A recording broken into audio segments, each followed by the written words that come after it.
grew up in Southern California in the Inland Empire. I'm the oldest of 3 children, and I was raised in a very religious household. My parents were Jehovah's Witnesses, and I know there was a lot of problems at home. My parents were fighting constantly.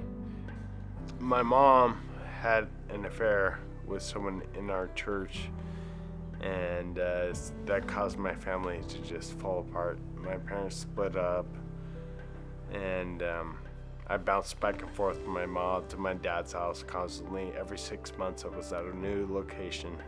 I learned that surfing was like a place that I could go escape my everyday life of, parents fighting, and so that's why I think I really grew to love surfing so much. It meant so much to me. Didn't matter who I was or how popular I was. I was always my own person in the water. It was always up to me, When I was about 22 years old, I was very good at surfing. My surfing it seemed like every week I was progressing, doing some kind of new maneuver, and I was just so much, my love for the sport just grew so much more intensely. I really thought I could go somewhere with it. I was like, I can be someone that makes money being a professional surfer one day. And I had dreams and aspirations that I would be on top one day. I'd be battling up there with Kelly Slater at the time. But then, the accident happened, and it just kind of threw a wrench in everything.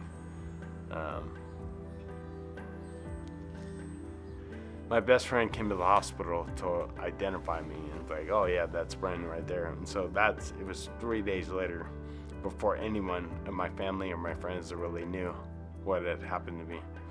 They kept me in a coma for 3 weeks because the swelling in my head was so great. They didn't want me to damage my brain further.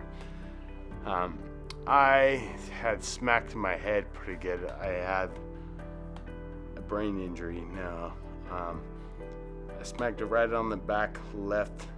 It's called my cerebellum, and I damaged the part that controls speech and fine motor controls, and then the whole right side of my body, because I hit the left side of my brain, didn't work. It was very uncoordinated when I woke up. So the first memory I have of actually being awake and something's wrong with me. That's the first notion I had of that was I woke up in the back of an ambulance being transported from one hospital to another hospital, and I had tubes and I had catheter hooked up to me, and I was in bad shape. I lost a whole lot in the accident. I couldn't walk anymore. I couldn't talk. I had double vision. I couldn't see straight. I knew that this wasn't the end for me. I knew that things would get better ultimately. The rehab I had was for 6 hours a day. It consisted of occupational therapy, physical therapy, vision therapy, and speech therapy. I would have visitors quite a bit in the hospital, and someone had brought me a surfing magazine, and I was flipping through the pages. I remember looking through the pages of the magazine. I was like, I'm gonna be on these waves again one day. I'm gonna surf. As soon as I could, I got back out there. I borrowed an old surfboard. It's actually that green board back there, if you can see it behind me. That was a board I caught my first wave on after my accident. It took me 2 days to actually get a wave and stand up on it and ride it for a little bit. And I was so happy because you don't even know the feeling you get once you catch your first wave, and it's so amazing. So there I was, back in the same situation. I was working at a sales job and surfing almost every day again. It was great, but I still felt like there was something missing.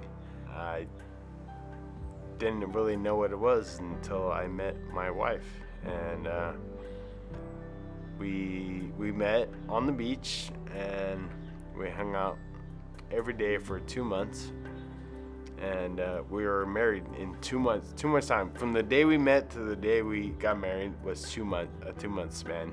So where I'm at today, I have a great life today.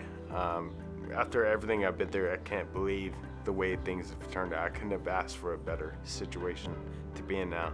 I have a woman I absolutely adore and love with all my heart. We're gonna have a daughter here soon in August, and I still teach surfing. I still teach the greatest thing ever. I mean, I get to teach people the joy of riding a wave the first time, and it's so amazing to be able to put that smile on people's face and be able to connect with them.